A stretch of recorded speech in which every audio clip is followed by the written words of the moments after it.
8 साल का एक बच्चा 1 रुपए का सिक्का मुट्ठी में लेकर एक दुकान पर जाकर पूछने लगा, क्या आपकी दुकान में ईश्वर मिलेंगे?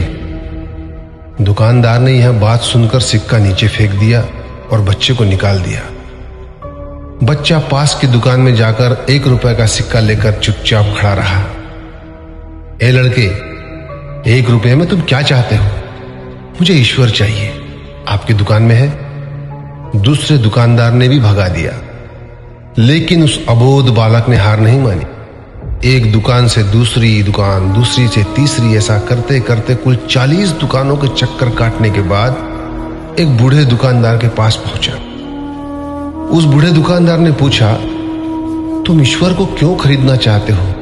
क्या करोगे ईश्वर लेकर? पहली बार एक दुकानदार के मुंह से यह प्रश्न सुनकर बच्चे के चेहरे पर आशा की किरणें लहराई। लगता है इसी दुकान पर ही ईश्वर मिलेंगे। बच्चे ने बड़े उत्साह से उत्तर दिया, इस दुनिया में मां के अलावा मेरा और कोई नहीं है। मेरी मां दिन भर काम करके मेरे लिए खाना लाती है। मेरी मां अब अस्पताल में है। अगर मेरी मां मर गई तो मुझे कौन खिलाएगा?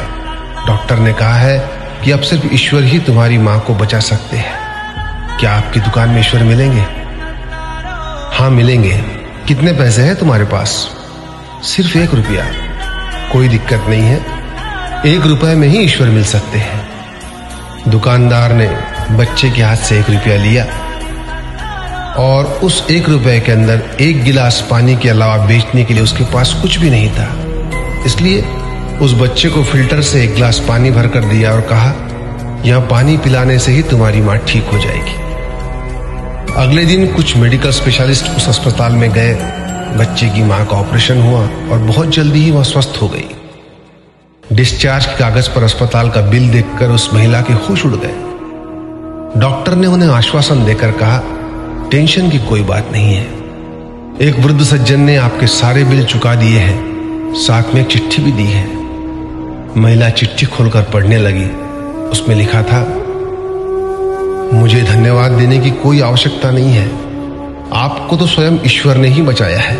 मैं तो सिर्फ एक जरिया हूं।